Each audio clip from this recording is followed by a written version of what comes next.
Eu matei o meu irmão com as minhas próprias mãos, e o pior é que não sinto remorso, só uma liberdade que me assombra como o vento do Tejo nas noites de Lisboa. A minha mãe, que me ensinou a rezar o terço todas as noites, agora chora num caixão que eu escolhi, e eu sorrio porque ela merecia cada lágrima por me ter vendido como uma cabra velha no mercado de Alfama. E o meu pai? Aquele homem que jurou proteger-me até ao fim, traiu-me por uma herança de olivas murchas em Alentejo, mas eu voltei, e o veneno que ele bebeu foi o mesmo que ele me deu, gota a gota, durante anos. O sol de Lisboa entrava pela janela entreaberta do meu quarto no bairro da Graça, pintando as paredes de um laranja quente que contrastava com o frio que me invadia os ossos. Eu acordava todos os dias com o cheiro de pão fresco da padaria lá embaixo, misturado ao aroma de café forte que a minha mãe preparava na cozinha apertada. Aquela casa, com os seus azulejos rachados e o chão de mosaico gasto pelos passos de gerações, era o meu mundo inteiro. Ou pelo menos era o que eu pensava, até que a bondade que eu derramava como vinho tinto nas festas de família se transformou em correntes invisíveis. Eu chamava-me Ana, mas na família, eu era simplesmente a filha boa. Aos 28 anos, ainda vivia naquela casa de 3 andares, espremida entre edifícios iguais, onde o eco das conversas dos vizinhos se infiltrava pelas paredes finas como confissões indesejadas. O meu irmão mais velho, João, tinha-se mudado para o Porto há 10 anos, casado com uma mulher de sorriso falso e ambições maiores que o Douro. Ele voltava só nas festas, com presentes baratos embrulhados em papel de jornal, e eu, sempre eu, limpava a casa, cozinhava os bacalhaus assados e ouvia as queixas da mãe sobre como o João está tão ocupado, coitado. O pai, um homem de mãos calejadas de anos a podar vinhas no Douro antes de se reformar, assentia com a cabeça, os olhos vidrados num copo de vinho que nunca enchia o suficiente para esquecer as dívidas. A minha bondade não era um dom, era uma maldição que eu herdei da avó materna, que contava histórias de sacrifícios em voz baixa enquanto fiava novelos de lã à lareira. Uma mulher da nossa família dá tudo, Ana. É o que nos faz fortes, dizia ela, antes de morrer com os pulmões cheios de poeira de linho. Eu acreditava nisso. Deixava o meu emprego de secretária numa agência de turismo para ajudar quando o pai teve um infarte, troquei turnos intermináveis por noites em claro a medir comprimidos e a rezar para Santa Rita, a padroeira das causas impossíveis. Quando a mãe caiu e partiu o pulso na escada do mercado da Ribeira, fui eu quem carregou as compras, quem limpou o sangue do chão de pedra, quem mentiu ao médico dizendo que era só um tropeção para poupar na conta da segurança social. Eles não pediam, eu oferecia. Era o meu jeito de amar, de me sentir necessária num mundo onde as mulheres como eu, solteiras, sem filhos, sem o brilho de um anel de ouro, eram vistas como meias-vidas. Os vizinhos comentavam nas escadas, a Ana é uma santa, olha como cuida dos pais. Quando casar, vai ser uma esposa perfeita. Eu sorria, mas por dentro, algo rangia como uma porta mal oleada. Porque, aos poucos, o que era oferta virou expectativa. O pai começou a deixar bilhetes na mesa da cozinha. Preciso de 50 euros para o remédio, filha. Tu trabalhas, eu não. A mãe, com os seus rosários diários, murmurava, Deus abençoa quem dá sem contar, Ana. Não sejas egoísta como o teu irmão. O João era o oposto de mim. Alto, com o cabelo escuro ondulado que herdara do avô, ele chegava nas visitas com histórias de sucessos no negócio de exportação de vinhos, mentiras que eu desmascarava pelo cheiro de uísque barato no hálito. Ele enviava cheques esporádicos, mas nunca o suficiente para cobrir as contas da luz que piscava nas noites de inverno. E eu? Eu pagava. Sempre. Com o meu salário magro, com as horas extras que me deixavam os olhos ardendo como se tivesse chorado sal, é para a família, repetia eu para mim mesma, enquanto via o meu sonho de viajar para o Algarve, só eu, o mar e o silêncio, evaporar como a névoa da manhã no Tejo. Uma tarde de verão, o calor abafado de Lisboa colava a roupa à pele como uma segunda camada de culpa. Eu voltara do trabalho mais cedo, os pés doendo nos sapatos gastos, e encontrei a mãe na sala, rodeada de caixas de cartão cheias de louça antiga. O que é isto, mãe? Perguntei, limpando o suor da testa com a manga da blusa. Ela ergueu os olhos, inchados de lágrimas não choradas. Vamos vender. O pai precisa de uma operação no joelho, e o seguro não cobre tudo. O João disse que manda dinheiro na próxima semana, mas... Tu sabes como ele é. Eu sabia. O João era o filho pródigo, o que perdoavam porque trabalha tanto. Eu era a filha que estava ali, palpável, mas invisível. Sem pensar duas vezes, Tirei a carteira do bolso e contei as notas, 200 euros, o que me restava para o aluguer do quarto que dividia com uma colega em Belém. Toma, mãe. Eu arranjo mais. Ela pegou no dinheiro como se fosse um pão quente, beijou-me a testa e disse: Deus te abençoe, minha filha. És a nossa salvação. Naquela noite, enquanto o pai roncava no sofá com a televisão ligada num canal de fado melancólico, eu sentei-me à janela e olhei para as luzes da cidade que piscavam como promessas falsas. O Tejo lá embaixo corria preguiçoso, carregando segredos de amantes e traidores. Pela primeira vez, perguntei-me, e se eu parasse? E se dissesse não? Mas o medo de ser a egoísta, a ingrata, a que quebrava o fio invisível que nos unia, apertou-me o peito como uma mão de ferro. Ainda não sabia, mas aquele era o primeiro furo no dique da minha alma. O dilúvio viria devagar, mas viria com a força de uma maré alta em Cascais. Os dias seguintes foram um borrão de rotinas que me consumiam. Acordava às 5 para o autocarro lotado que me levava ao Chiado, onde respondia a e-mails de turistas ingleses sonhando com pastéis de nata e romarias. No almoço, ligava para a mãe: precisas de algo? Eu trago pão. À noite, cozinhava sopa de couve para o pai, que comia em silêncio, os olhos fixos no prato como se ali estivesse o mapa da sua juventude perdida. O João ligou uma vez, a voz rouca pelo telefone: Mana, ouvi do pai. Manda lá uns trocos, sim. Estou apertado com o negócio. Eu mandei. Sempre mandava. Mas algo mudou num domingo de outono, quando as folhas das árvores no Jardim da Estrela caíam como confetes de um casamento falhado. A família reuniu-se para o almoço, tradição que eu mantinha viva, mesmo com o meu salário a escorrer como areia entre os dedos. O João chegou de carro alugado, com a mulher, a Carla, ao lado, os saltos altos clicando no chão como tiros de advertência. Eles trouxeram vinho do Porto, caro, e eu servi os pratos com um sorriso colado aos lábios. Então, Ana, ainda solteira? Perguntou a Carla, os olhos percorrendo a sala como se avaliasse o valor de cada peça de mobília. Devias sair mais, encontrar alguém. Uma rapariga como tu não pode ficar a cuidar dos pais para sempre. O tom era de pena, mas eu ouvi o julgamento por baixo: tu és patética. A mãe riu, nervosa: a Ana é feliz assim. Deus tem os seus planos. O pai assentiu, enchendo o copo do João primeiro. Eu engoli o bife seco, sentindo o gosto amargo na boca. Sim, feliz, murmurei, mas as palavras saíram ocas como o eco numa igreja vazia. Depois do almoço, enquanto lavava a louça, sempre eu, ouvi-os na sala. A Ana é um anjo, João, disse a mãe. Sem ela, estávamos na rua. O João riu, baixo: pois, mas ela tem de aprender a viver a vida dela. Não pode ser a nossa criada eterna. Criada. A palavra acertou-me como um estalo na cara. Larguei o prato, que se partiu no lava-loiça com um estalido seco. Eles não ouviram. Mas eu ouvi o som da minha paciência a estalar, como um osso que se parte devagar.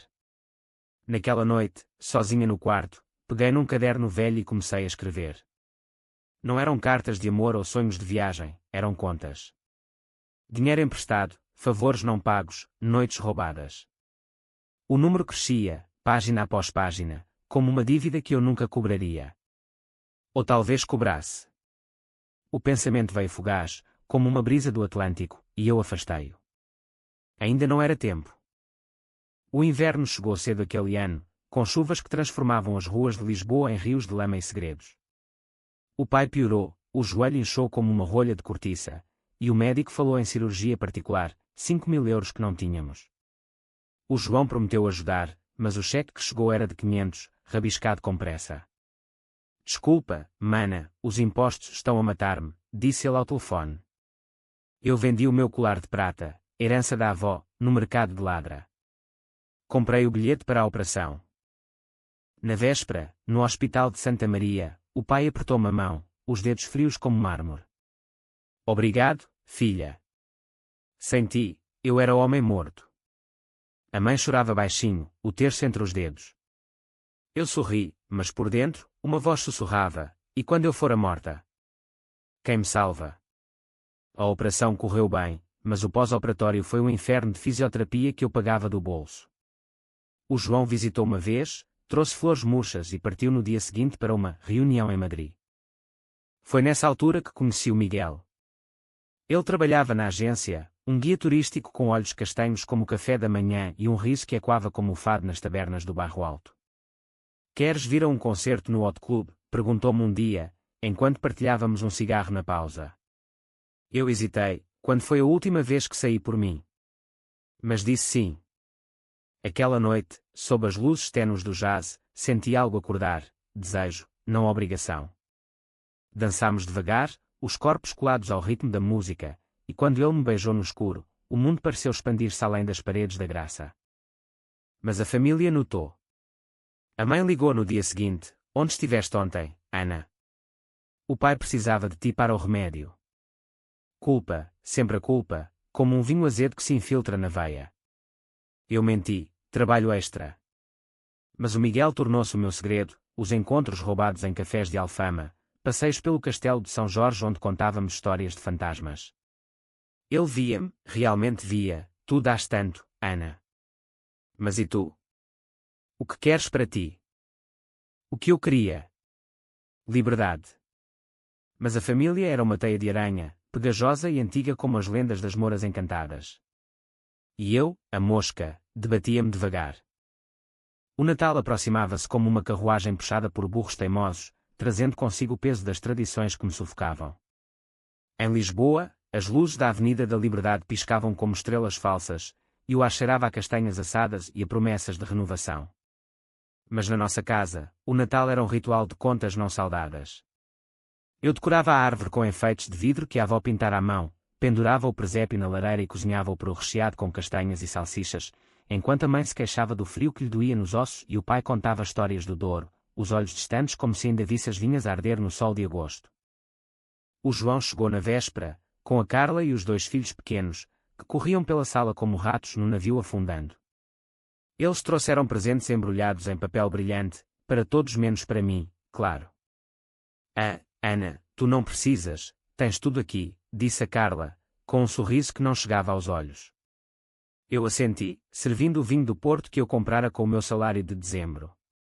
Brindámos à família, às saúdes, mas o brinde soou oco como um sino rachado. Naquela noite, depois de as crianças adormecerem no meu quarto, porque a Ana não se importa, sentei-me na cozinha com o Miguel ao telefone. Vem cá amanhã, sussurrei, a voz baixa para não acordar os fantasmas. Ele riu, e se eu trouxer rabanadas e um beijo de ano novo? O coração acelerou-me, um tambor de guerra num peito que há anos batia em ritmo de lamento. Mas no dia seguinte, o ano novo trouxe a primeira rachadura visível. O pai, ainda manco da operação, caiu na escada enquanto tentava descer para o fogo de artifício no terreiro do Paço. Eu não estava com o Miguel num bar em Cais do Sodré, a rir de anedotas sobre turistas perdidos. Quando cheguei, a ambulância piscava luzes vermelhas na rua estreita, e a mãe gritava como uma banshee: onde estavas, Ana? Ele chamou por ti. O João, com o casaco ainda no corpo, olhou-me com desprezo: vai-te embora, mana. Deixa que eu cuido disto. Tu só atrapalhas. Atrapalhas. A palavra cravou-se em mim como um espinho de alecrim. No hospital, enquanto esperava resultados, o pai acordou e murmurou: filha. Sinto muito. Mas os olhos dele desviaram-se para o João, que entrara com ar de herói, prometendo pagar as contas extras. Eu saí para o corredor, o fumo do cigarro a queimar-me os dedos, e chorei pela primeira vez em anos, não de tristeza, mas de raiva pura, como o fogo que queima as sobras de uma fogueira. O Miguel apareceu nessa noite, trazendo chá quente e um abraço que cheirava a mar. Não podes carregar o mundo, Ana. Eles usam-te porque tu deixas. Ele tinha razão, mas dizer não era como arrancar uma raiz profunda, doía e sangrava. Decidi começar pequeno. Na semana seguinte, quando a mãe pediu dinheiro para o gás, eu disse: desta vez, o João pode ajudar. Ele é o homem da casa. Silêncio do outro lado da linha, depois um suspiro: ele está ocupado, filha. Tu sabes. Eu sabia. Mas comecei a guardar. €1 aqui, 5 ali, um fundo secreto numa conta bancária que só eu conhecia, como um ninho escondido numa oliveira. O Miguel incentivava-me: vai para o sul, Ana. Imagina-te em Faro, com o sol na pele e sem correntes. Sonhava com isso nas noites insones, o corpo dele ao meu lado em lençóis emprestados, os sussurros de planos que voavam como gaivotas sobre o Tejo. Mas a família sentia a mudança, como um cão fareja o medo. O João ligou furioso. O que se passa contigo, mana? A mãe diz que estás distante. Não vais abandonar-nos agora, pois não? Abandonei-te. Eu, que nunca partira. Ri, amargo, talvez seja hora de eu viver, irmão. Ele desligou sem despedida. A primavera chegou com chuvas torrenciais que inundavam as ruas de Alfama, transformando-as em canais de memórias afogadas. O pai melhorou o suficiente para voltar ao trabalho de meio tempo numa oficina de reparos, mas as dívidas acumulavam-se como nuvens. Uma carta do banco chegou, embargo na casa, se não pagássemos em 3 meses. Eu vi-a primeiro, escondida debaixo de uma pilha de jornais. O valor, 8.000 euros. O suficiente para me deixar sem fôlego. Confrontei-os na sala, o ar pesado com o cheiro de ensopado queimado. Porque não me disseram? Eu podia ter ajudado mais cedo. A mãe baixou os olhos. Não queríamos preocupar-te, filha. O João está a tratar. Tratando. O João, que enviara 200 euros no mês passado, com uma nota, para as prendas das crianças. Raiva subiu-me pela garganta como baile. Ele não está a tratar de nada. Eu sou quem paga tudo. O pai ergueu a voz, pela primeira vez em anos. E o que queres, Ana? Que a gente te agradeça de joelhos. Tu és da família. Ajuda-se uns aos outros. Família. A palavra soou como uma maldição. Naquela noite, sozinha, abri o caderno das contas. O total ultrapassava 20.000 euros nos últimos 5 anos. 20.000 da minha vida, sugados como sumo de uma laranja seca.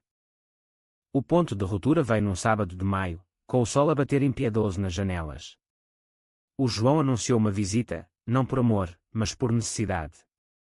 Preciso de falar com o pai sobre o negócio, disse ao telefone. Negócio.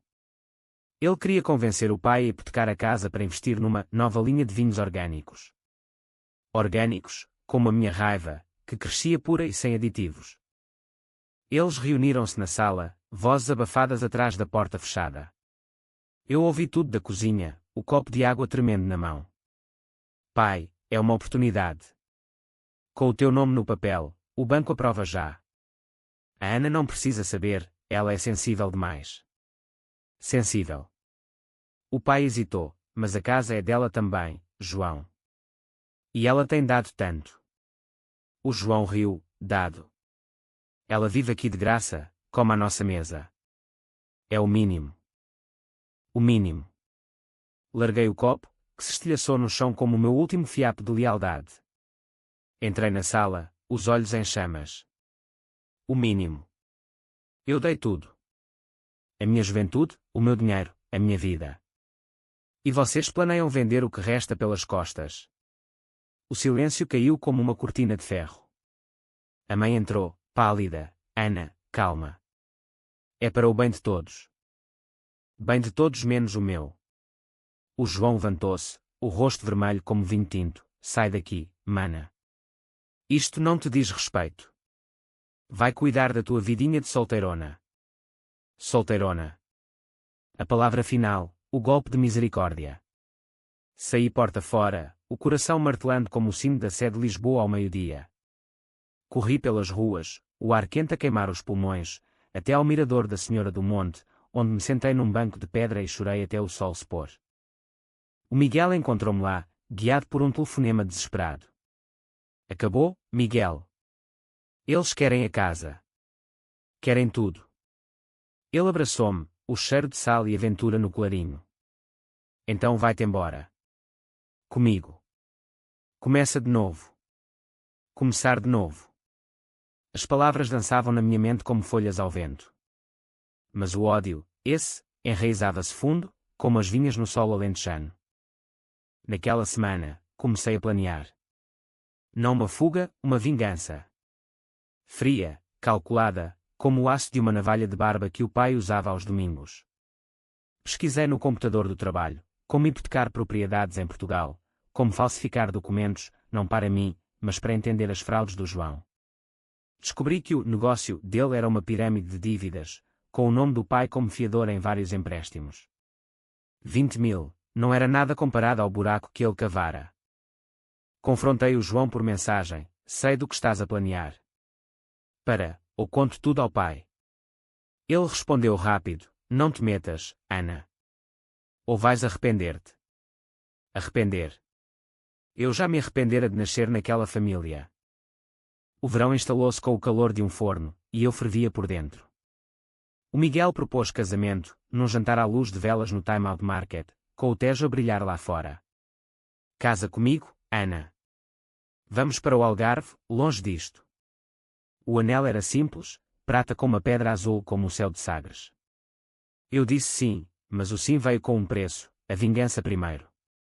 Não podia partir com o peso nos ombros. A família soube do noivado pela boca da Carla, que o anunciou como um escândalo: a Ana, casar. Com quem? Um qualquer. A mãe chorou ao telefone: filha, pensa bem. O casamento é para sempre, como a família. Para sempre. Eu ri: pois, mãe. Como a família. O plano formou-se devagar, como um vinho a maturar em barris de carvalho. Primeiro, reuni provas, extratos bancários que eu fotografara em segredo, e-mails do João que hackeara com a ajuda de um colega informático, um favor por um jantar. Depois, falei com um advogado em Benfica, um homem de fato cinzento e olhos de falcão: posso contestar a hipoteca se provar fraude. Mas vai doer à família. Doer. Era isso que eu queria. Dor que igualasse a minha. O outono pintava Lisboa de tons ocre e vermelho, como se a cidade sangrasse devagar pelas folhas caídas no rocio. Eu caminhava pelas ruas com um propósito novo, o anel do Miguel um lembrete quente no dedo, mas o caderno das contas agora era um dossiê, páginas cheias de números e nomes que provavam a podridão da família. O advogado, o Dr. Mendes, reunira tudo num processo: fraude, coação emocional, apropriação indevida. Tens um caso sólido, Ana, disse ele no seu escritório apertado, rodeado de pilhas de papéis que cheiravam a mofo e justiça atrasada. Mas vais perder a família. Estás preparada? Perder? Eu já os perdera no momento em que a minha bondade se tornara uma coleira. Mais do que preparada, respondi, assinando os papéis com uma mão firme que tremia por dentro. O processo começou em segredo, uma bomba relógio ticando nas sombras da burocracia portuguesa. Enquanto isso, a vida com o Miguel florescia como jasmins no pátio de uma casa em Alfama. Alugámos um apartamento pequeno em Madragoa, com vista para o estuário do Tejo, onde o sol nascia como uma promessa. Ele cozinhava peixe grelhado nas noites de sexta, e nós dançávamos fado na sala, os pés descalços no chão de cortiça. Isto é liberdade, Ana, murmurava ele, os lábios no meu pescoço. Liberdade. Mas o sono vinha aos bocados, interrompido por sonhos onde a mãe me afogava no Tejo, o pai me enterrava sob vinhas secas, e o João ria com dentes de lobo. A primeira reação veio numa carta registada, entregue pela mão trêmula da mãe à porta do novo apartamento. Ana, o que fizeste? O João está furioso. O pai teve outro infarto ao ler os papéis do tribunal. Enfarte. Culpa, a velha amiga, cravou as unhas. Mas eu sabia, era manipulação, o mesmo truque de sempre. Liguei para o hospital, o pai estava estável, a queixar-se de dores que o médico atribuía ao stress. Stress meu, claro. Confrontei-os num café encheado, o ar carregado de cheiro a café e traição. A mãe chegou primeiro, o jalo apertado nos ombros como uma armadura. Filha, porquê? Somos família. Lágrimas escorriam-lhe pelas rugas, sulcos cavados por anos de orações não atendidas. Eu bebi o meu galão devagar: família. Vocês usaram-me, mãe. Anos a sugar o meu sangue como carraças numa ovelha. Ela ofegou: eu ensinei-te a amar. A dar. Amar. O João chegou atrasado, o fato amarrotado como a sua moral. Tu és uma traidora, Ana. Achas que vais ganhar? O pai vai testemunhar contra ti. Contra mim. O homem que eu salvara 2 vezes da morte. Ri, baixo, diz-lhe para contar a verdade no tribunal.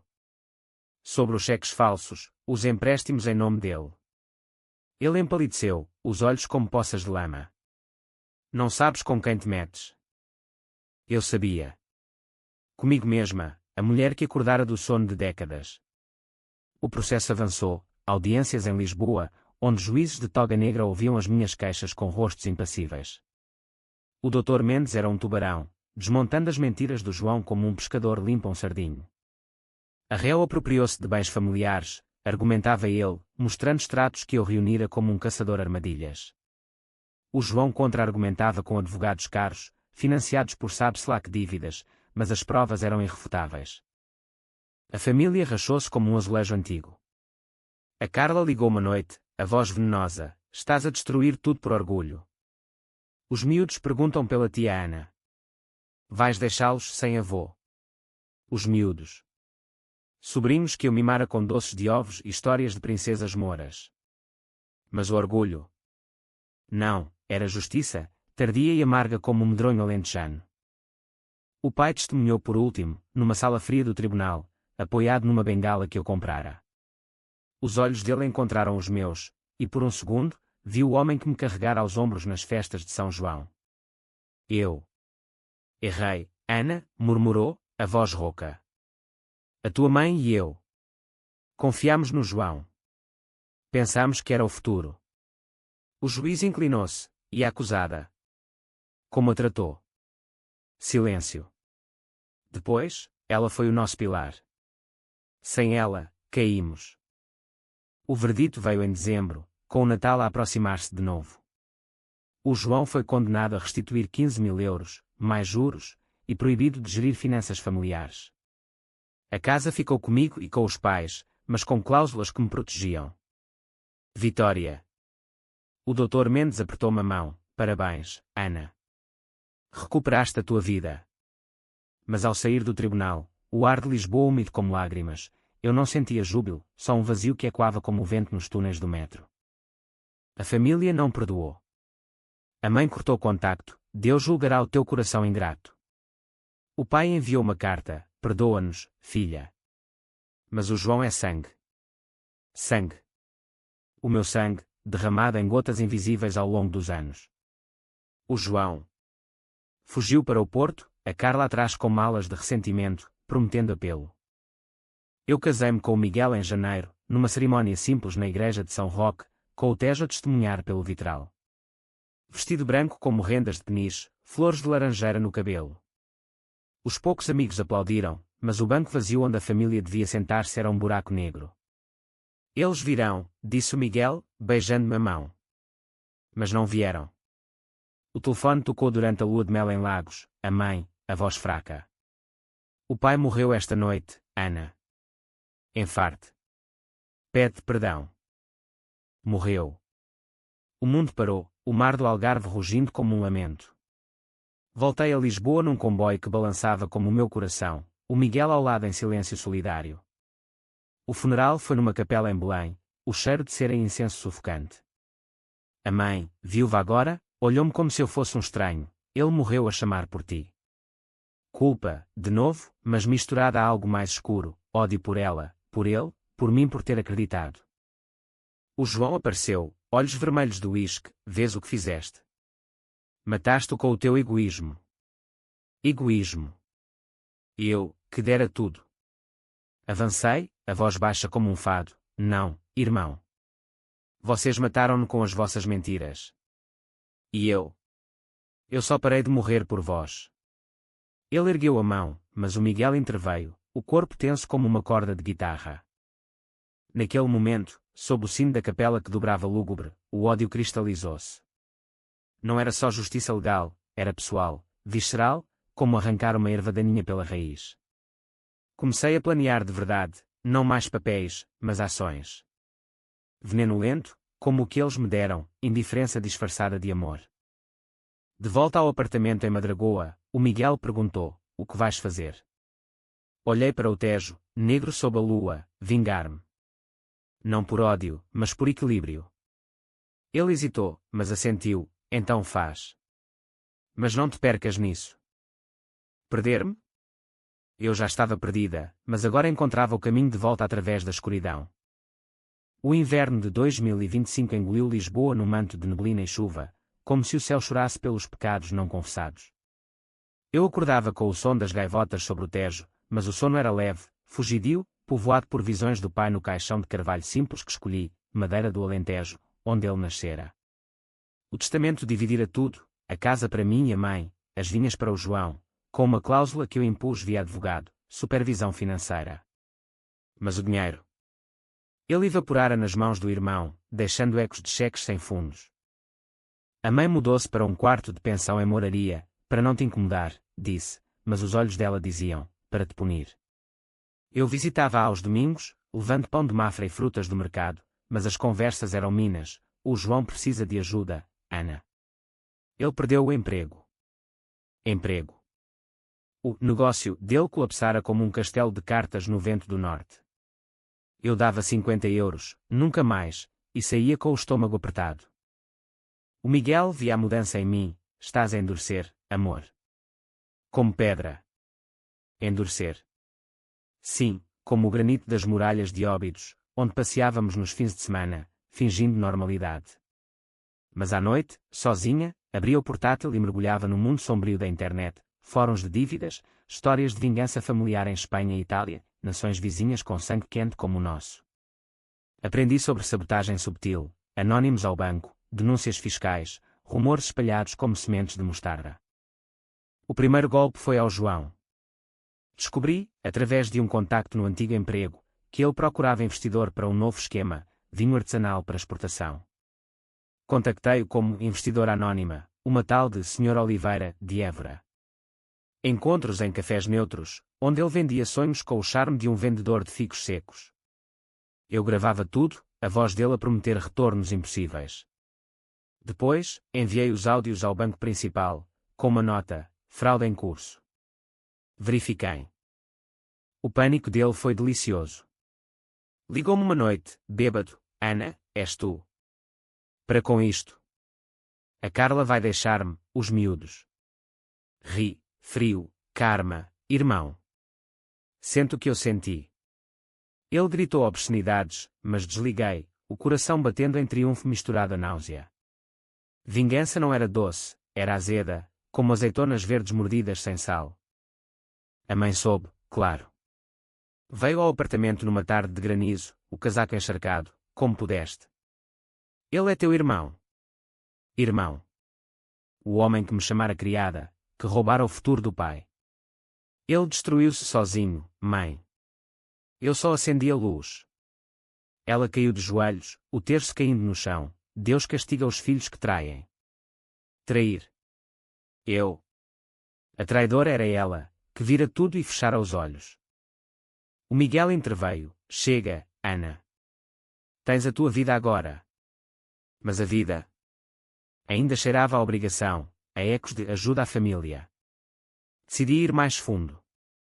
Contratei um detetive privado, um homem chamado Rui de bigode grisalho e olhos de corvo, especialista em limpeza de nomes.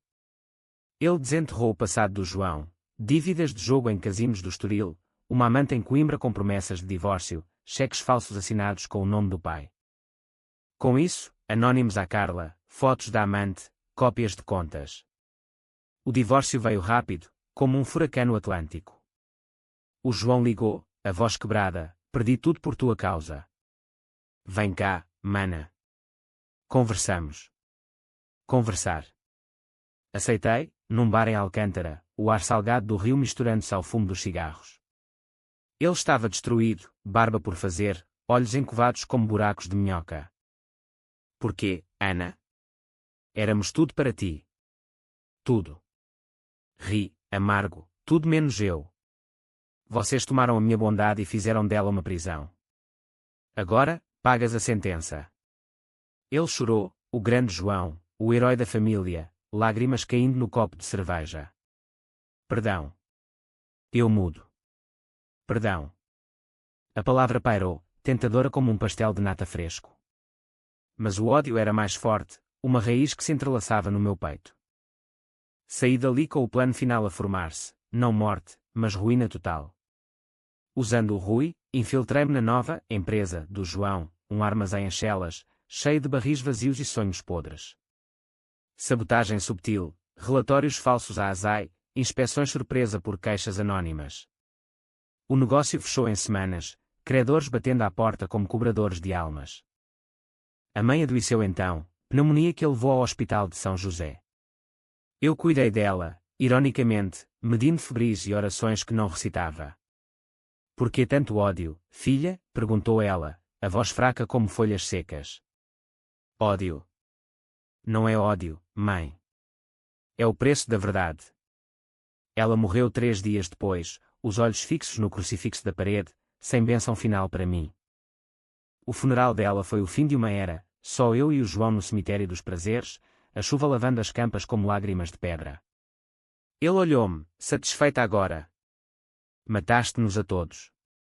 Matar.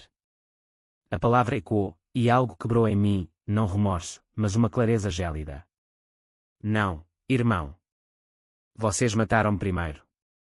Devagar, com sorrisos e obrigadas vazios. Voltei para o Miguel, o apartamento agora um refúgio de luzes quentes e cheiro a manjericão. Acabou? Perguntou ele, os braços à minha volta. Acabou.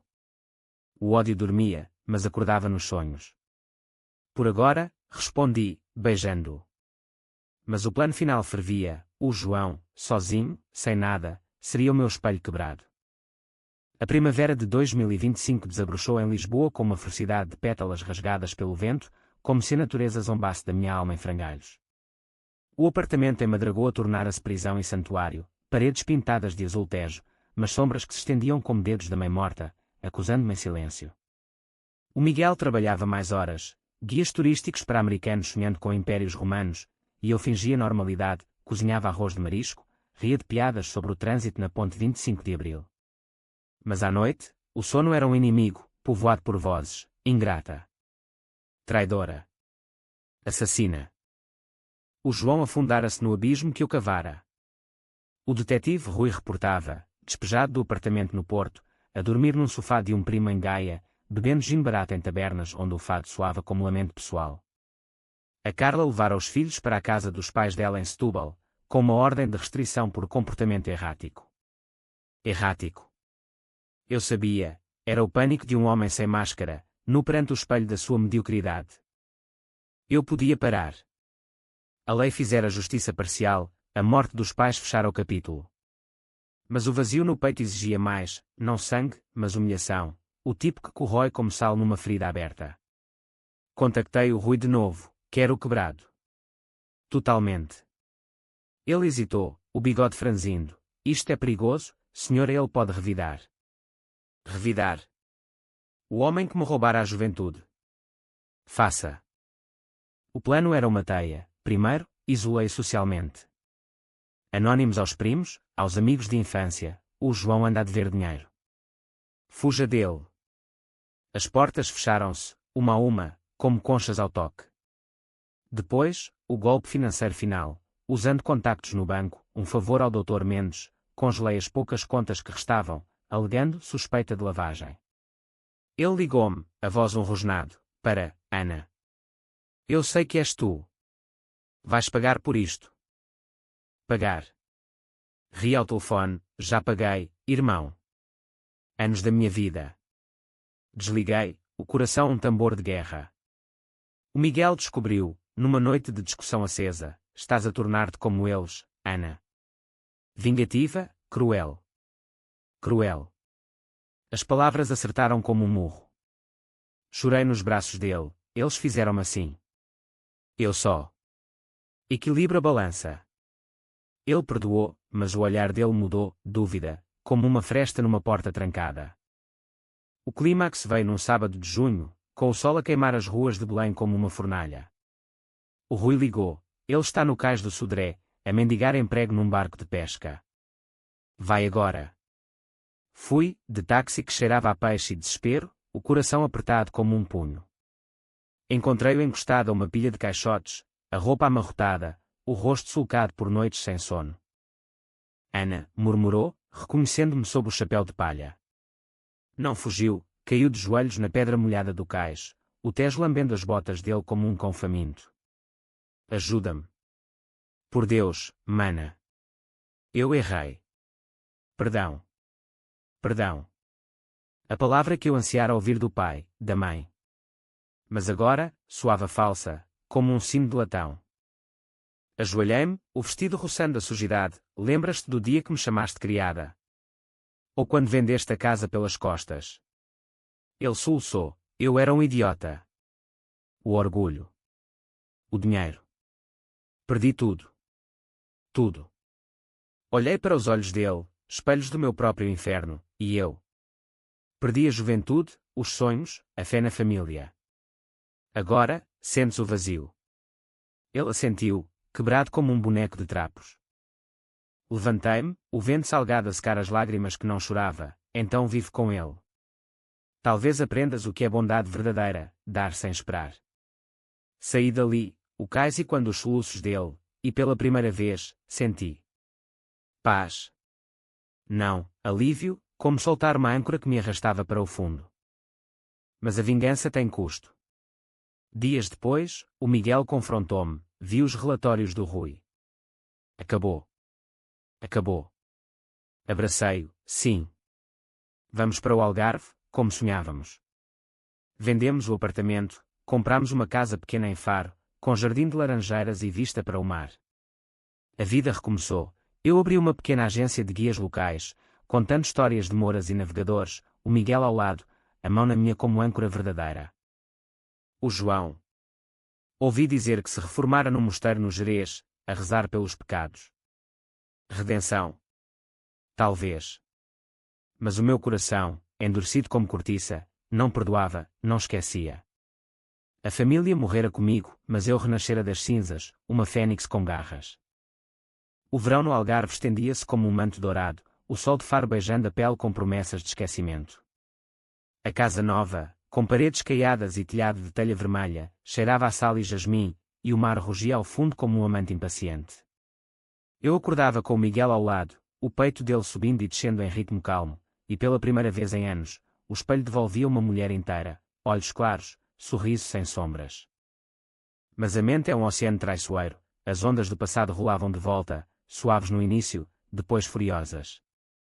Sonhos com a mãe rezando, o pai a podar vinhas ensanguentadas, o João de joelhos no cais, acordava suada, o coração galopando como um cavalo selvagem nas falésias de Sagres. É normal, dizia o terapeuta que o Miguel insistira em consultar, uma mulher de Setúbal com voz suave como o vento do levante. Vingança liberta, mas deixa cicatrizes. O que sentes agora? O que sentia? Um vazio preenchido por gratidão misturada à culpa, como vinho com água. Gratidão pelo Miguel, que me ancorava, culpa pelos pais, cujos túmulos eu visitava em segredo, deixando flores de alecrim lápide. Perdoem-me, sussurrava ao mármore frio, mas o perdão era para mim, não para eles. O João escreveu uma carta, meses depois, encontrei paz no mosteiro. Perdoa-me, mana. A família errou, mas o amor era real. Amor real. Rasguei-a, as palavras caindo como confetes de um carnaval acabado. A vida floresceu devagar. Abrimos um café à beira-mar, Tejo ao sul, servindo pastéis de nata e histórias de Lisboa para turistas suecos e ingleses. O Miguel contava anedotas com o seu riso contagioso, e eu servia o café, os dedos roçando os copos como se tocasse memórias. Uma noite, sob estrelas que piscavam como luzes do chiado, ele ajoelhou-se de novo, não para casar, mas para renovar, promete que o passado fica no norte. Prometi, selando com um beijo salgado pelo mar. Mas o destino, caprichoso como o fado, trouxe um eco final. Uma carta registada chegou em setembro, com o selo do Porto, o João, doente, cancro nos pulmões, herança do fumo e do stress, escreveu o médico. Pedia para o ver, antes que seja tarde. Tarde. O Miguel opôs-se, não vás. É armadilha. Mas o sangue chamava, fraco mas insistente, como o puxão de uma maré baixa. Fui sozinha, de comboio para o norte, o Douro passando como uma serpente verdejante. O mosteiro no Gerês era um ninho de pedra e silêncio, monges de hábito castanho movendo-se como sombras. O irmão estava na enfermaria, magro como um ramo seco, os olhos fundos mas serenos. Ana, murmurou, a mão ossuda na minha. Obrigado por vires. Obrigado. Sentei-me na cadeira de madeira, o ar cheirando a ervas e morte iminente. Por que agora? Perguntei, a voz rouca. Ele sorriu, fraco, para dizer que entendo. A dor que causei era a minha própria, projetada em ti. A mãe e o pai amavam-te, mas não sabiam amar sem possuir. Possuir. A verdade nua, como uma cebola descascada. Falei então, as palavras jorrando como uma represa aberta, as noites insones, o dinheiro sugado, o sonho de liberdade esmagado. Ele ouviu, lágrimas escorrendo, eu era o fraco, Ana. Tu, a forte. Perdoa-me. Perdoar. O peso no peito aliviou, não todo, mas o suficiente para respirar. Perdoo-o, disse, e era verdade, não por ele, mas por mim, para soltar a âncora final. Ele morreu 2 semanas depois, uma carta de despedida, vive, mana. A família acaba contigo, mas tu recomeças. Recomeçar. Voltei ao Algarve com o mar ao lado, o sol poente pintando o céu de fogo. O Miguel esperava na praia, os pés na areia, e agora? Agora. Abracei-o, agora, vivemos. Sem obrigações, só amor. Anos passaram como ondas na costa, o café prosperou, um filho nasceu, um rapaz de olhos castanhos como o pai, com o meu riso teimoso. Ensinei-lhe a bondade sem correntes, a dar com mãos abertas mas pés firmes.